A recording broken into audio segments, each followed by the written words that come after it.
की कृपा के सजे हम हैं, सजे हम हैं। नेगी मोसे गरीब करोड़ परे, करोड़ परे।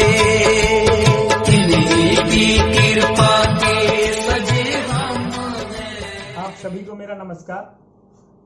5 जुलाई को हमने गुरु पूर्णिमा, गुरु पर्व के रूप में मनाया और सिखों के जो गुरु हैं, जिसमें प्रथम नंबर पर हैं गुरु नानक देव, गुरु अंगद देव जी दूसरे नंबर पर, गुरु अमरदास साहिब जी, गुरु रामदास जी, गुरु अर्जुन देव, गुरु हरगोविंद साहिब, गुरु हर राय साहिब, गुरु हरि कृष्ण साहिब, गुरु तेग बहादुर साहिब, जिनके पुत्र हुए गुरु गोविंद साहिब,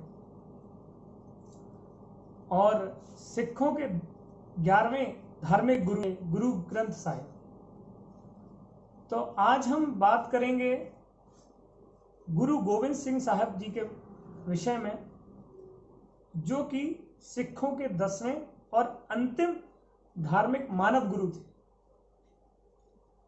गुरु गोविंद सिंह जी का जन्म 5 जनवरी सन 1666 में पटना में माता गुजरी तथा पिता श्री तेग बहादुर जी के घर हुआ। इनका बचपन का नाम गोविंद राय रखा गया। जब गुरु गोविंद सिंह साहिब जी का जन्म हुआ, उस समय उनके पिता गुरु तेग बहादुर जी बंगाल में थे। गुरु तेग बहादुर जी ने आनंदपुर शहर की स्थापना की। उन्होंने मुगल शासक औरंगजेब द्वारा हिंदू कश्मीरी पंडितों के जबरन धर्म परिवर्तन का विरोध किया और इन्हीं कारणों से गुरु तेग बहादुर जी को प्रताड़ित किया गया। सन 1675 को कश्मीरी पंडितों की फरियाद सुनकर श्री गुरु तेग बहादुर जी ने दिल्ली के चांदनी चौक में अपना बलिदान दिया। गोविंद राय जी अर्थात गुरु गोविंद सिंह जी बचपन से ही स्वाभिमानी और शूरवीर थे। घुड़सवारी करना, हथियार चलाना, साथियों की 2 टोली बनाकर युद्ध करना तथा शत्रु को जीतने के खेल खेला करते थे। वे खेल में अपने साथियों का नेतृत्व करते थे। मात्र 9 वर्ष की आयु में वे एक वीर योद्धा बन चुके थे।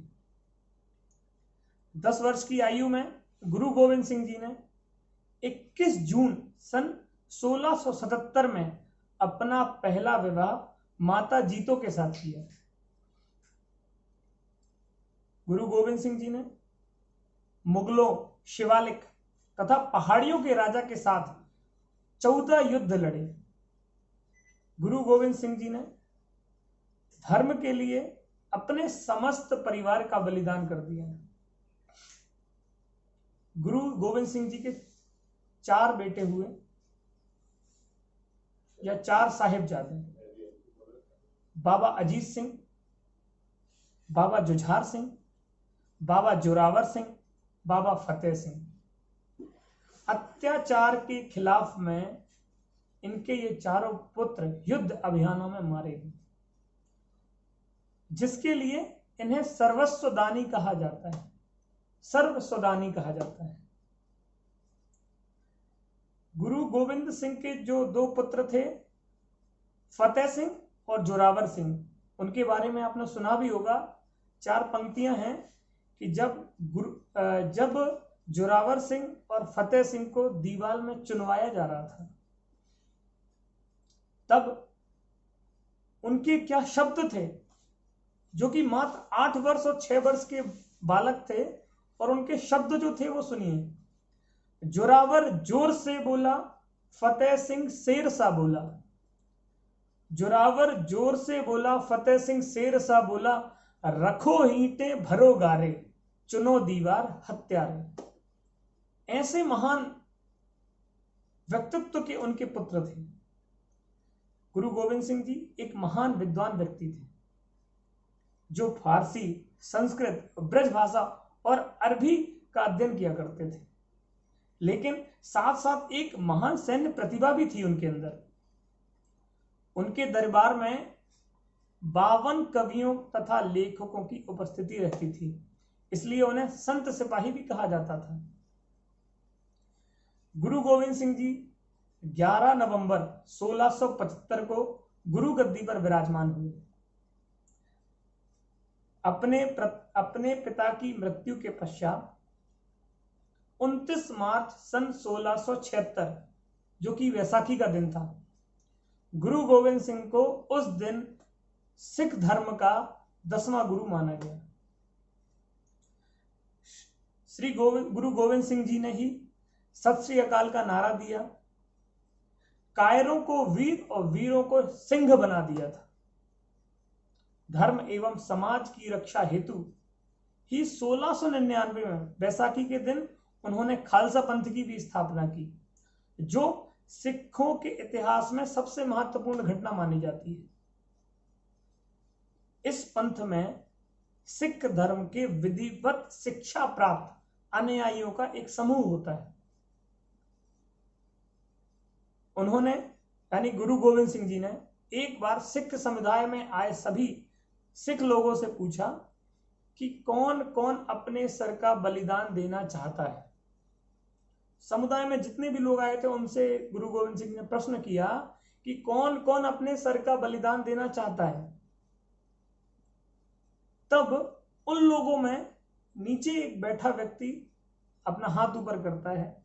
गुरु गोविंद सिंह जी उसे अपने पास बुलाते हैं और अंदर एक तंबू में उसको ले जाते हैं। थोड़ी देर बाद गुरुजी अकेले तंबू से बाहर आते हैं और उनके हाथ में एक खून लगी तलवार होती है। गुरु गोविंद सिंह जी ने वही प्रश्न फिर से दोहराया। फिर एक व्यक्ति राजी हो गया।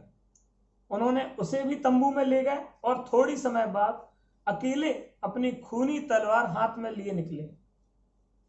इसी प्रकार उन्होंने अपने प्रश्न को दोहराया और 5 व्यक्ति उस प्रश्न के लिए तैयार हुए और गुरु जी के साथ अंदर तंबू में गए और कुछ समय बाद वह 5 गुरु जी के साथ ही जीवित बाहर आ गए। तभी वहां मौजूद लोगों ने उन्हें पंच प्यारे या खालसा नाम दे दिया। वे पंच प्यारे थे। उनमें जो थे वो थे धर्मदास, जो कि एक जाट किसान थे, दयाराम एक खत्री सैनिक थे, मोकम चंद पेशे से एक धोबी थे, हिम्मत राय एक पानी वाहक थे, साहिब चंद एक नाई थे। इसके पश्चात उन्होंने उसी स्थान पर लोहे का एक कटोरा, उसमें पानी और चीनी डालकर 2 धाली तलवार से उसको मिलाया और उस मिश्रण को अमृत नाम दिया। खालसा पंथ की पंच प्यारों ने चीज में जो विद्यमान है वो है केश, कंघा, कड़ा, कृपाण, कचेरा का महत्व भी समझाया। और जैसा कि हम सभी जानते हैं कि सिख धर्म में सेवा यानी गुरु घर का कितना महत्व है, बहुत ज्यादा महत्व है। गुरु जी ने खुद भी संगत की है, सेवा की, और हमेशा अपने लोगों से सेवा करने का आदेश दिया है। गुरु इसी से संबंधित एक कथा है जो आपके सम्मुख बता रहा हूं। गुरु घर के सेवादारों में एक प्रमुख सेवादार थे भाई घनैया जी। भाई घनैया जी गुरु गोविंद सिंह जी के दरबार में सेवा करते थे। जब गुरु गोविंद सिंह जी जुल्म का विरोध करते हुए युद्ध लड़ रहे थे, उस समय भाई घनैया जी निडर होकर गुरु जी की सेना को पानी पिलाने में सेवा कर रहे थे। पर भाई घनैया जी की सिर्फ गुरु जी की सेना को ही नहीं बल्कि दुश्मन की सेना को भी पानी पिलाते थे। वो सेवा करते समय कभी यह नहीं सोचते थे कि वो पानी किसे पिला रहे हैं, वह दोस्त है या दुश्मन। घनैया जी की इस सेवा से नाराज होकर गुरु जी की सेना के कुछ लोग गुरु साहिब के पास गए और कहा कि घनैया जी ने अपनी सेना के साथ साथ दुश्मनों की सेना को भी पानी पिलाया है, उन्हें रोका जाए। गुरु गोविंद सिंह जी ने सैनिकों की बात सुनी और भाई घनैया जी को बुलाया और बोलते हैं कि आपकी शिकायत आई है।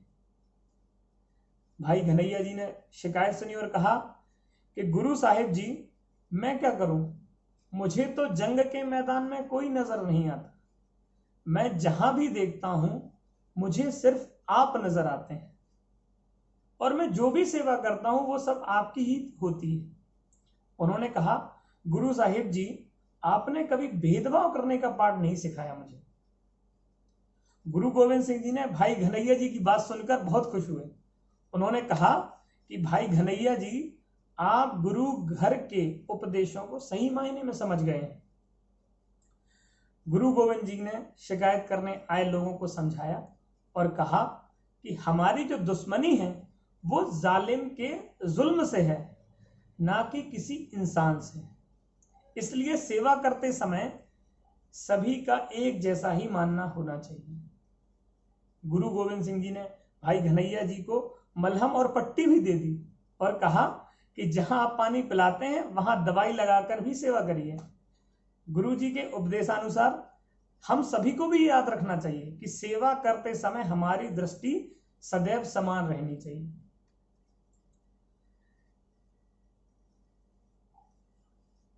गुरु गोविंद सिंह जी ने मुगलों के साथ, पहाड़ियों के साथ बहुत युद्ध लड़े, जिनमें पहाड़ी राजाओं का युद्ध, नादौन का युद्ध, चमकौर का युद्ध और मुक्तसर का युद्ध भी शामिल है।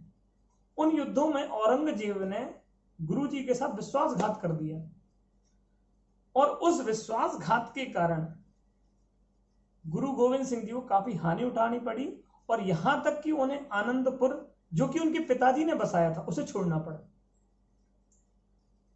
किंतु समय बदलता है, औरंगजेब की मृत्यु हो गई और मृत्यु के बाद गुरु गोविंद सिंह ने बहादुर शाह को बादशाह बनने में मदद की, जिससे उन दोनों के बीच संबंध अच्छा होने लगा। उनके बढ़ते संबंधों को देख सरहद का नवाब वजीद खान घबरा गया। उसने गुरु गोविंद सिंह को मारने के लिए पठान भेज दिए।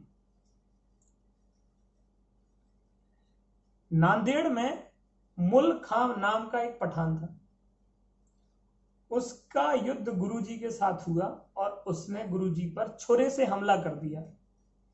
गुरुजी ने भी अपना कृपाण निकाला और उससे वार किया और मुल खां नाम के पठान को हमेशा की नींद सुला दिया।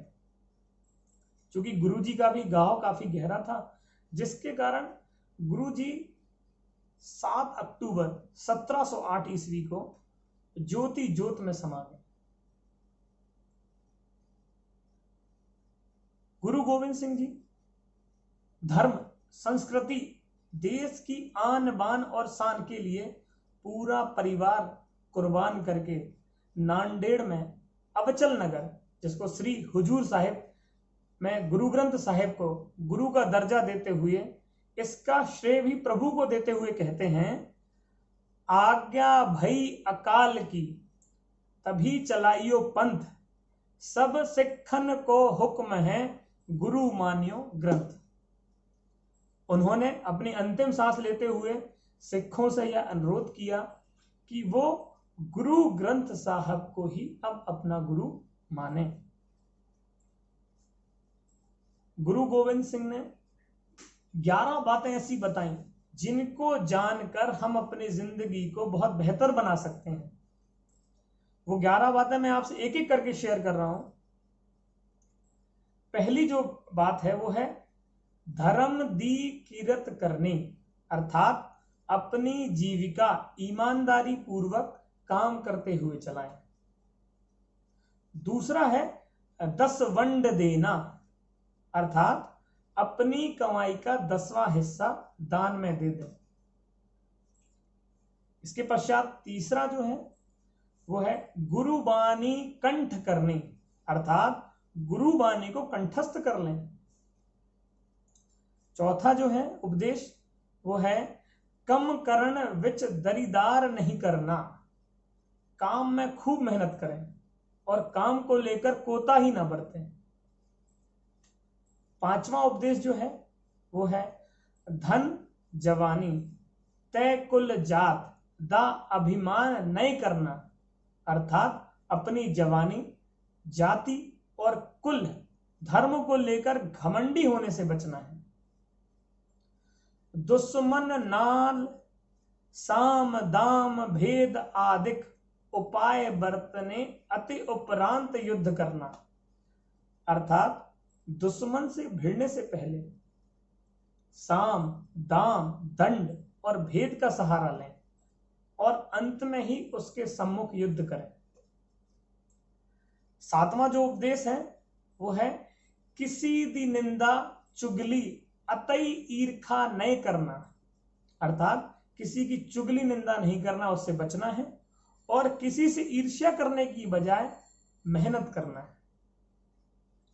गुरु जी का आठवां उपदेश है परदेसी लोरवान दुखी अपंग मानुख दी यथाशक्ति सेवा करनी, अर्थात किसी भी विदेशी नागरिक, दुखी व्यक्ति, विकलांग व जरूरतमंद व्यक्ति की हमेशा मदद करें। जो नौवां उपदेश है वो है वचन करके पालना, अर्थात अपने सारे वादों पर खरा उतरने की कोशिश करें। जो 10वां उपदेश है उनका वो ये कहते हैं शस्त्र विद्या अतय घोड़े दी सवारी दा अभ्यास करना, खुद को अर्थात स्वयं को सुरक्षित रखने के लिए शारीरिक सौष्ठव, हथियार चलाना, घुड़सवारी करना, आज के संदर्भ में नियत व्यायाम जैसी चीजों को अपने जीवन में लाना। और गुरु जी का जो अंतिम उपदेश है 11वां उपदेश वो है जगत झूठ तंबाकू बिखिया दी त्याग करना, किसी भी तरीके के नशे और तंबाकू का सेवन ना करें। तो आज हमने गुरु गोविंद सिंह जी के बारे में बहुत ही कम समय में काफी चीजों, उनके उपदेश, उनके युद्ध करने का, उनके शास्त्र के बारे में सीखा और जो उन्होंने उपदेश दिए वो उपदेश हमारे जीवन को संवारने के लिए काफी फलदायी है। कोशिश करें कि हम लोग भी उन उपदेशों को माने और गुरु गोविंद सिंह इसी तरीके से हम सभी के बीच विद्यमान रहेंगे। और इन्हीं शब्दों के साथ मैं अपनी वाणी को विराम देता हूं। वाहेगुरु जी जय खालसा, वाहेगुरु जी फतेह। गर्व से भर उठेगा हमारी आने वाली पीढ़ी का सीना जब वो आज का इतिहास पढ़ेंगे। आज की जन्म का सेनापति कौन? देह शिवा शुभ कर्म ते न डरूं और सो जब